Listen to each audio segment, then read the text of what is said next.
오늘은 창립 19주년 감사 예배입니다. 19년 전에 우리 교회가 문호리 버스 종점 앞에서 상가 2층에 시작할 때는 참 많은 것이 부족했는데 지금은 하나님이 많은 것들을 주셨습니다.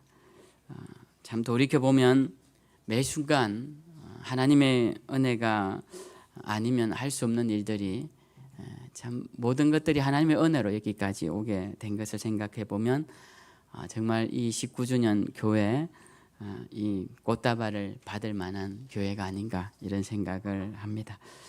너무 하나님께 감사드리고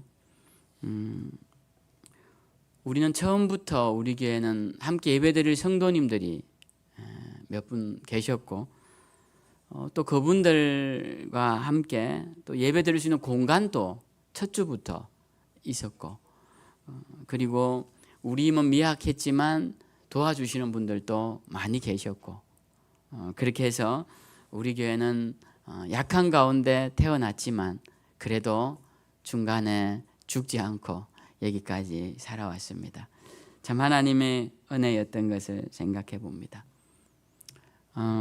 19년 동안 함께 해오신 분들도 계시고 아까 기도할 때도 말씀을 하셨는데 또 1년을 함께 오신 분도 계시고 10년을 함께 해오신 분들도 있는데 모두에게 다 감사를 드립니다.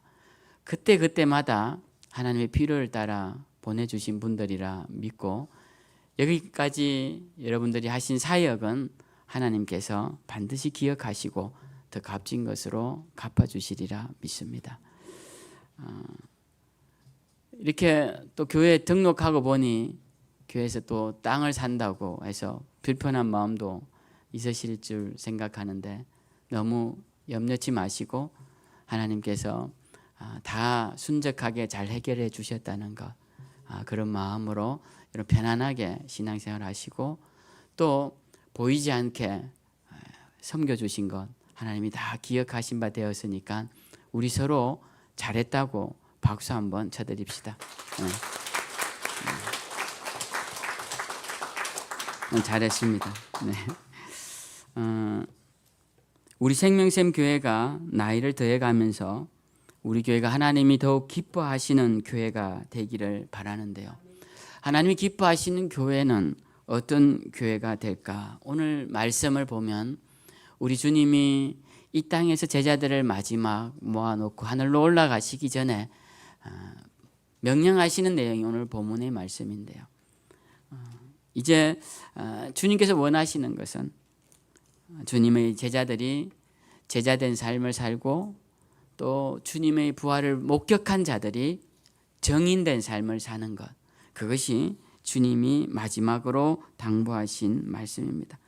그래서 저는 어떤 교회가 되어야 할까? 우리 교회가 그렇게 생각해 볼 때 어떤 교회들은 목사님이 아주 디테일하시고 비전이 크고 명확해서 여러 가지 비전 제시도 많이 하고 하던데 저는 그런 거 잘 못하고 여러분들도 이제 포기하실 거라 생각합니다. 우리 목사님은 도저히 불가능한 거예요. 저거는 그렇게 생각하시고 저는 그냥 생각에 우리 교회의 가장 큰 목표는 오늘 말씀처럼 주님의 제자가 되고 주님의 증인이 된 사람들이 함께 모여서 예배드리는 자들 그리고 함께 모여 예배드리는 자들이 모여서는 예배하고 나가서는 증인의 삶을 사는 것 그것이 우리 교회가 존재하는 존재의 목적이고 이 목적을 잊어버렸다면 교회로서의 가치는 사라져버린다. 아무리 멋진 걸 해놓았고 교회가 크게 성장해도 의미가 없다라는 생각을 하게 됩니다. 그래서 우리 교회가 나아갈 가장 궁극적인 방향은 우리 모두 주님의 제자와 증인된 삶을 사는 것이다. 그것이 우리의 목표이고 방향인 것입니다. 그럼 제자와 증인된 삶은 어떻게 나타날까요? 그것은 예배와 전도로 나타납니다. 제자와 증인이라고 해서 우리가 굉장히 어렵고 힘들고 복잡한 것으로 생각하기 쉬운데 그렇지 않습니다. 위로는 하나님을 예배하고 아래로는 세상을 향해 복음을 전하는 것, 이것이 주님이 우리에게 명하신 가장 중요한 사명인 것입니다.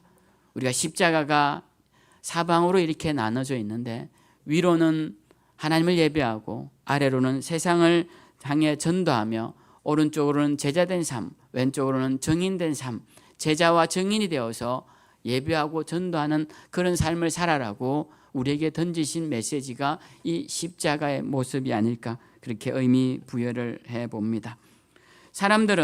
세상 사람들은 교회 그러면 교회를 다닌다 그러면 교회의 가장 큰 가르침이 사랑하는 것인데 넌 왜 사랑이 없냐고 그렇게 비아냥대기도 합니다. 그러나 기독교의 가장 중요한 가르침은 사랑이 아닙니다. 그건 일면만을 봐서 그렇습니다. 세상 사람들이 사랑이 뭔지 알지도 못하면서 사랑이라고 말하는 것입니다. 성경이 말하는 사랑, 그것은 첫 번째는 하나님을 향한 사랑인데요. 그 사랑은 하나님을 진심으로 그리고 경외하는 마음으로 예배하는 것으로 나타나는 사랑입니다. 그것은 하나님을 향한 사랑이라고 표현하지만 하나님을 향한 예배로 통하여서 나타난다는 것입니다. 이웃을 향한 사랑도 마찬가지입니다. 예수님께서 세상을 향해 내 이름을 전하라고 하십니다. 왜냐하면 그 이름을 믿고 의지하면 그분 안에서 죽어서는 영생의 축복이 있고 살아서는 이 땅에 평안의 축복이 있기에 그 이름을 전하는 것이, 내 이름을 전하는 것이 가장 중요하다고 말씀하시고 그 이름을 전하는 것이 바로 이웃에 대한 사랑이라고 말씀하신 거예요. 그렇기 때문에 이웃에 대한 사랑이라는 것은 세상이 말하는 알지도 못하는 그런 사랑의 행위가 아니라 복음을 전하는 것이 이웃에 대한 사랑이라는 것입니다. 이것이 기본에 깔려 있지 않은 세상이 말하는 그런 사랑은 바람이 불면 꺼지고 마는 촛불과 같은 사랑을 말하는 것입니다. 사랑은 하나님을 예배할 때 하나님을 향한 사랑이 드러나고 세상에 복음을 전할 때 사람을 향한 사랑이 드러나는 것입니다. 율법의 강령이 하나님을 사랑하고 내 이웃을 사랑하라고 하니까 우리가 세상 사람들이 무조건 우리 보고 너 나 왜 사랑하지 않냐, 너 왜 저런 사람 사랑하지 않냐 라고 말하는데 그 잘못된 말입니다. 그것은 그 사람들이 그냥 우리를 비난하기 위한 도구일 뿐입니다. 사랑이라는 것, 하나님이 말씀하신 성경의 사랑이라는 것은 반드시 예배와 전도를 통해 구현된다는 것입니다. 그래서 예배와 전도가 빠진 사랑은 사랑이 아닙니다. 예배와 전도는 자전거의 두 바퀴라고 생각하시면 됩니다.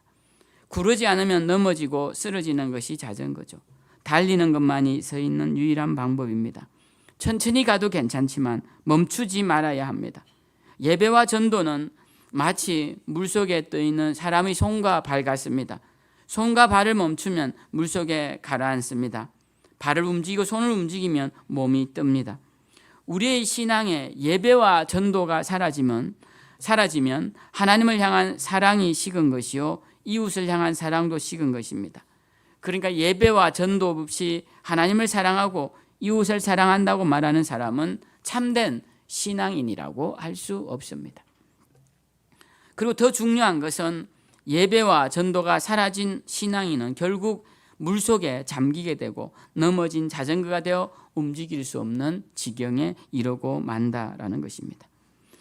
우리가 예수님을 믿는다는 것은 궁극적으로 나아갈 길이 정해져 있음을 의미합니다. 그 나아갈 길은 예수님이 원하시는 길을 가겠다라는 정의입니다.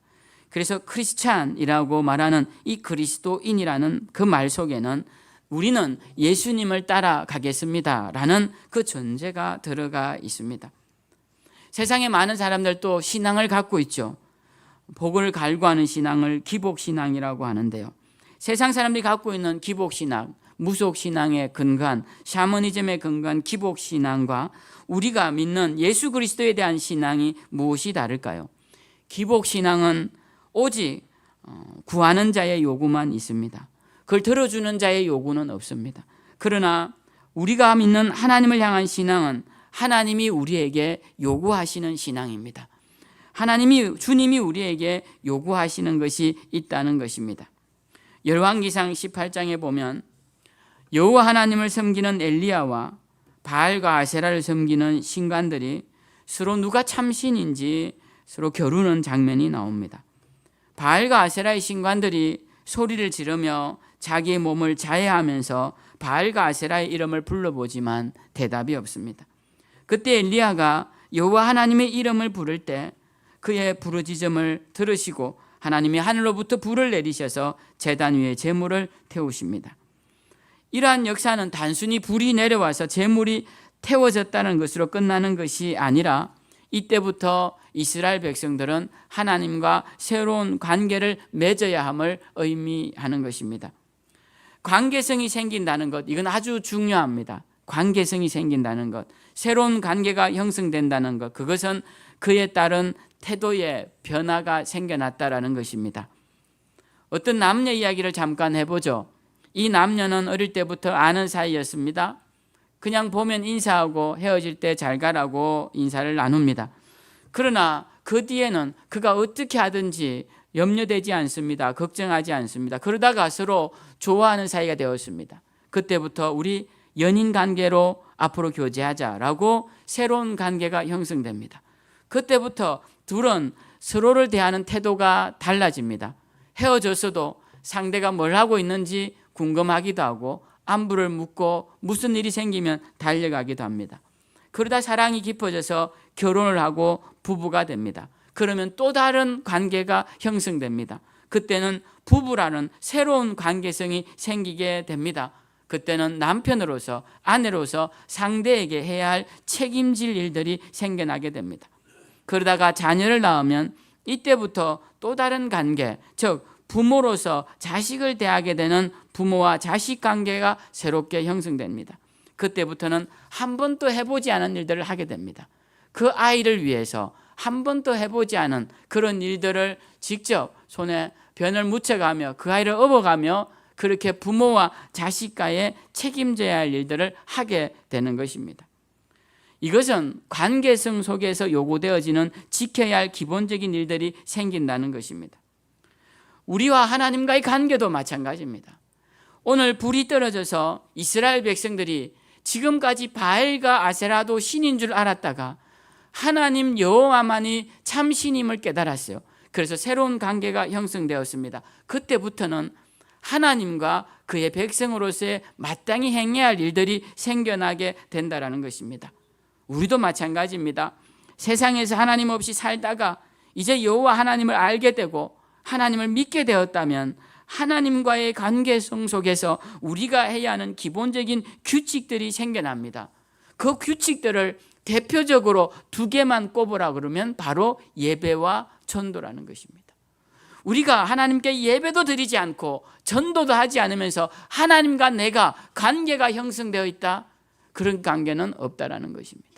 관계는 반드시 관계성 속에서 해야 할 행위들이, 태도들이 나타나게 된다라는 것입니다.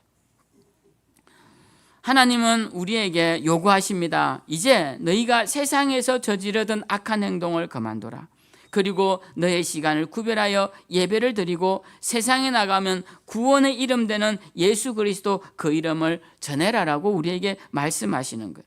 그렇기 때문에 우리는 이제 하나님을 믿고 예수 그리스도를 주님으로 영접한 순간 우리의 삶의 방향과 목적이 정해지게 되고 삶의 태도가 분명히 달라지게 됩니다.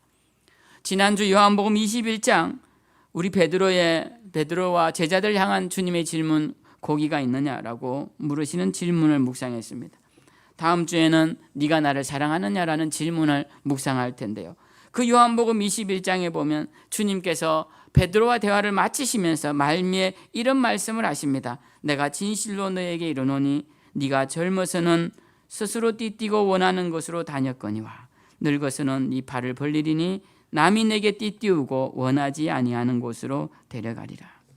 근데 이 말씀을 가만히 생각해 보면 누구에게나 해당되는 말씀이에요.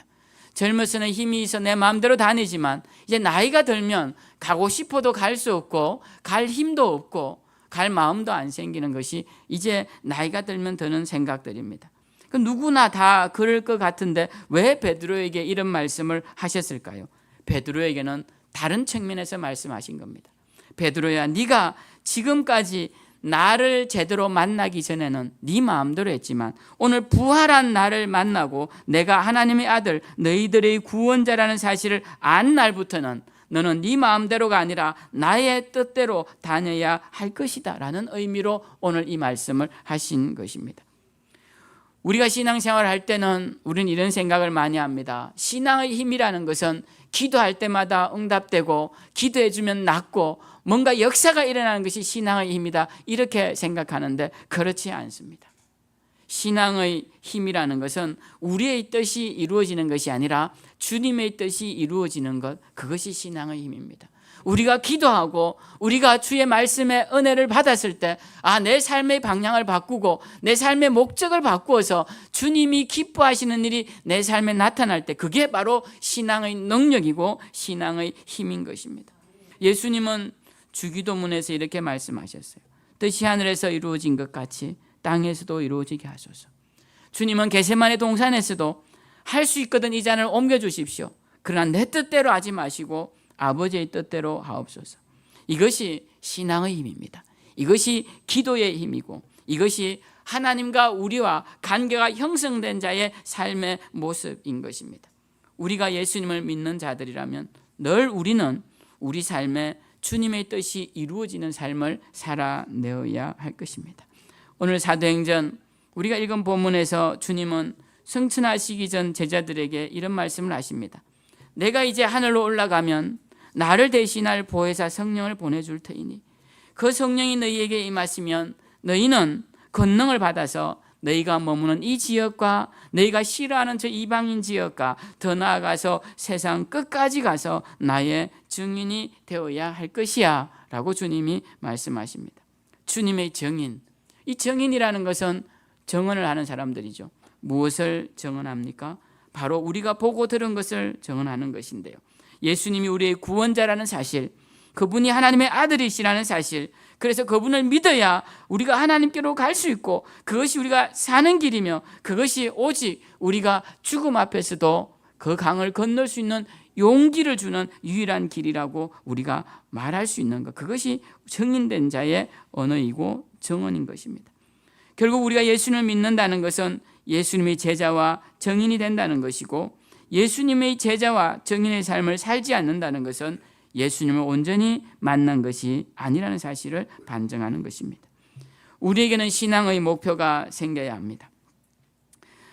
여러 가지 어려운 목표도 아닙니다. 복잡한 목표도 아닙니다. 까먹을 것도 아니에요. 우리의 목표는 예수님의 제자요, 같은 말이죠. 예수님의 증인되는 것입니다.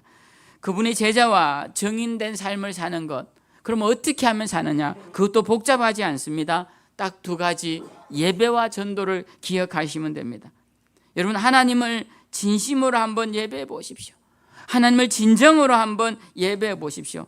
그분을 느끼며 그분의 사랑을 느끼며 그분의 은혜를 생각하면서 하나님이 나에게 무엇을 원하는지를 생각하며 진심으로 한번 예배해 보십시오. 그러면 우리를 향하신 주님의 사랑이 우리 속에 있는 두려움이 물러가게 하실 것이요, 우리 속에 있는 질투가 물러가게 하실 것이요, 우리 속에 있는 원망과 미움이 물러가게 하실 것이요, 우리 속에 주님의 평강이 가득 차게 하실 것입니다. 교회의 가장 큰 역할이 무엇일까요? 저는 예배라고 생각합니다. 그래서 교회는 누구든지 와서 행복하게 예배 드릴 수 있는 공간이 성전이 되어야 된다고 생각합니다. 여러분, 교회 오셔서 불편하면 안 되죠. 그래서 저는 우리 교회 문이 열려져 있다고 생각합니다. 그래서 교회 구성원의 멤버십이 약할 수 있지만 저는 그래도 그것은 감내해야 한다고 생각합니다. 교회 구성원의 멤버십을 강화하면 들어오는 입구가 좁아져요. 그러나 들어온 입구를 넓게 열면 들어와 멤버십이 약해지기도 합니다. 여러분, 우리 교회 와서 제자 훈련 몇 가정하고 무슨 다 해야만이 교회 성도 된다, 제가 이제 그런 말씀 드린 적이 없죠. 그냥 오시면 됩니다. 오셔서 예배 드리면 돼요. 함께 예배 드리면 우리는 예배 구성원입니다. 누구나 다 수용하고 누구나 다 용납할 수 있는 것, 그 이유는 함께 예배 드릴 수 있다는 그 목적에 부합하기 때문에 그렇습니다. 우리 생명샘 교회는 마음 놓고 가서 예배 드릴 수 있는 곳, 내 지위가 어떻든, 내 직분이 어떻든, 내 모습이 어떻든, 내 상태가 어떻든 아무 상관없이 주님 앞에 나와서 예배 드릴 수 있는 곳, 그런 곳이 되면 좋겠습니다. 그런 곳이 되려면 우리가 서로에게 조금 더 관대할 필요가 있습니다. 서로 일에 너무 예민하게 생각하지 마십시오. 남 일에 너무 그렇게 예민하게 하지 마십시오. 저 사람 어떻게 저럴 수 있을까? 그러는 사람들 치고 제대로 사는 사람 별로 없어요. 대부분 그렇습니다. 그러니까 우리가 남에게 관대하고 용납할 때 생명샘 교회가 들어오면 따뜻하지, 누구나 저 사람 누굴까 하고 보고 있으면 그 교회가 어떻게 따뜻해질 수 있습니까? 물론 이렇게 하니까 문제점도 없지 않아요. 저는 우리 교회 편안하게 다들 오셨으면 좋겠어서 오셔도 등록하란 말씀도 잘 안 하고 또 자꾸 전화하면 교회 등록하란 말인 줄 알고 전화도 안 하고 이랬더니 어떤 분이 문자를 한마디 남기고 가셨어요. 이 교회는 사랑도 없고 관심도 없고 등록하란 말도 안 하고 뭐 이러면서 자기가 몇 주나 나왔는데 몇 주인가 몇 달인가 이제 오래돼서 기억도 잘 안 나네요. 제가 그 문자를 보고 깜짝 놀랐습니다. 아, 그렇구나. 이럴 수도 있구나. 근데 여러분 제 마음은 제가 목회 경력이 이제 19년이 되면서 어떻게 해든 욕먹기는 매 마찬가지. 어떻게 해도 욕하는 사람 꼭 있기 마련이에요.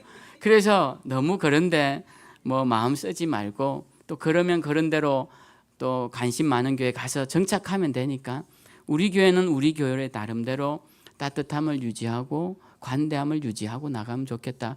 이게 제 목회 스타일입니다. 여러분 이제 아실만 하잖아요. 저를 겪어보셔서. 그러니까 저는 원하는 것은 우리 교회 누구나 와서 그냥 행복하게 예배드리고 가셨으면 좋겠어요. 제일 최악의 경우는 예배를 드리지 않는 것이 최악이라고 저는 생각합니다. 그래서 그 최악을 막기 위해 저는 우리 교회가 좀 더 따뜻해지고 좀 더 관대해져야 되겠다라는 것이 19주년을 맞이하면서 예배에 대한 제 생각, 교회에 대한 제 생각입니다. 어쨌든 우리는 예배를 드리는 것보다 더 우선되는 일이 없어야 합니다. 그래서 우리는 예배자로서야 합니다. 하나님을 향한 예배자, 우리 주님을 향한 예배자, 주님의 날이라 불러서 주일이라고 부르는 이 주일에 주님을 예배하는 일에 우리는 힘써야 하는 것입니다. 우리 생명샘 교회가 바라기는 저는 예배가 살아있는 교회가 되기를 간절히 소망해요. 그 예배가 살아있는 모습은 우리가 찬양할 때 막 찬양이 막 뜨겁게 찬양하고 그리고 기도할 때도 참 겸손하면서도 간절하게 기도하고 그리고 말씀도 사모하는 마음으로 들어서 주의 음성이 내 오늘 울리는 음성이 있고 그런 예배가 된다면 그게 살아있는 예배일 것입니다. 저는 우리 교회가 두 번째로는 전도에 열심히 있는 교회가 되기를 바랍니다. 우리가 믿지 않는 자들을 위해 기도해야 합니다. 전도라는 것이 어려운 일이에요. 그렇지만 우리가 어려운 사람 보면 내가 기도해 줄게. 또 문제가 있을 때 보면 내가 그 문제 위해서 기도해 줄게. 그렇게 한마디 하는 게 전도입니다. 그 사람 꼭 교회 가자고 안 해도. 그래서 낙심한 자들을 위해 기도해 주고 주저앉아 있는 이들을 위해 기도해 주면서 그러기 위해서는 내가 그리스도인임을 당당히 드러내야겠죠. 많은 그리스도인들이 교회를 다니는 것이 부끄러운지 잘 드러내지 않는 경우가 많습니다. 물론 자기 행동에 제약을 받아서 그렇기도 하겠지만 교회를 다니는 것을 부끄러워하면 우리 주님도 우리를 부끄러워하신다고 성경에 기록하고 있습니다. 우리의 진짜 부끄러움은 주님으로부터 받은 은혜를 온전히 드러내지 못하는 것이 우리의 부끄러움이 되어야 합니다. 우리 주님이 십자가에 못 박혀 죽으시고 다시 살아나셔서 우리에게 너희는 나의 제자가 되고 나의 증인이 되라고 하신 그 말씀대로 살지 못하는 것이 부끄러운 것이지 교회에 다니는 것이 부끄러운 것이 아닙니다. 교회는 해가 바뀌어도 바뀌지 말아야 할 중요한 요소가 있습니다. 바로 앞에서 말씀드린 예배와 전도인 것입니다. 그래서 우리는 이제 20살이 되는 우리 교회가 예배 드리는 일에 최선을 다하는 교회, 예수님의 은혜를 전하는 일에 열심을 다하는 교회가 되기를 소망합니다. 교회 나이는 20살이지만 여기 모인 우리 신앙의 나이는 다 각자 다를 것입니다. 우리는 무엇을 해야 할까요? 이렇게 빨리 지나가는 인생에서 우리는 무엇을 하며 살아야 할까요? 여러분 주님을 위해 특별한 것을 하지 않아도 됩니다. 특별한 이벤트를 경험하지 않아도 됩니다. 매 순간 주님을 예배하며 예배하는 자리가 기쁘고 예배하는 일에 최선을 다하며 또 매 순간 주님을 묵상하며 그분을 전하는 일에 최선을 다하는 것, 그것이 우리 삶의 본분이요 교회의 본분이요 우리 삶의 가치인 것입니다. 아무쪼록 이 본분 잘 감당하셔서 주님께 다 기쁨을 드리는 우리 모두가 되시길 주님의 이름으로 축복합니다.